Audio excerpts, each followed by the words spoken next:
I have been to weddings where people have, you know, taken the opportunity to address their political affiliation or engagement.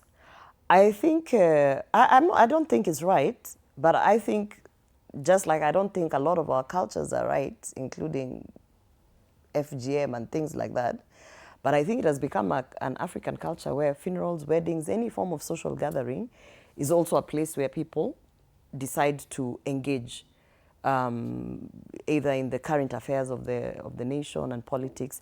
But you know, in this particular one, can I say this? The person that has passed away and that the family was mourning and the country was mourning is a politician. So his whole life was about politics. And for me, first of all, I always tell every Kenyan that says, oh, you know, Miss Taki Siasa, I say, when you wake up in the morning, every single thing you do is attached to politics.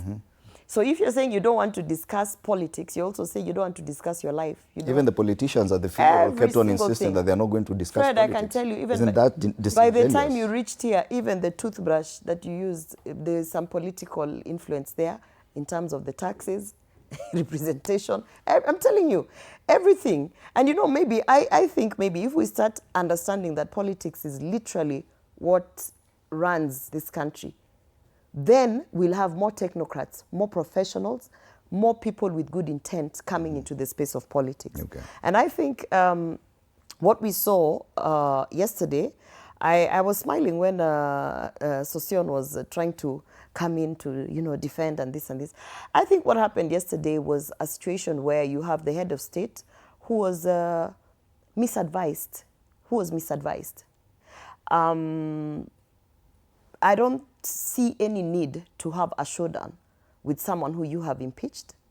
I don't see any need for someone, especially a head of state, to really think that I must go there, I must show that I still have, you know, the mountain. What was the purpose of him going there? We all know that he has mourned with the family privately. We all know that he doesn't attend all the funerals. There are some funerals that he has skipped because of the political terrain. So for me, I felt like this was another example, which I keep telling people, unfortunately, our president, William Ruto, doesn't listen. Okay. And I think also, if he does listen, his advisors around him are too young to cancel him, in the sense that it was completely unnecessary to try and show of might, especially in Nyandara, in the mountain. What else did he expect? Okay. And we can discuss the supremacy battles about the mountain, but it's about the decorum and politicization of funerals. I want to start from there, that politicians actively seek out funerals now, even in rural areas, funerals of people they don't even know, just to go and ensure that they get their politics across.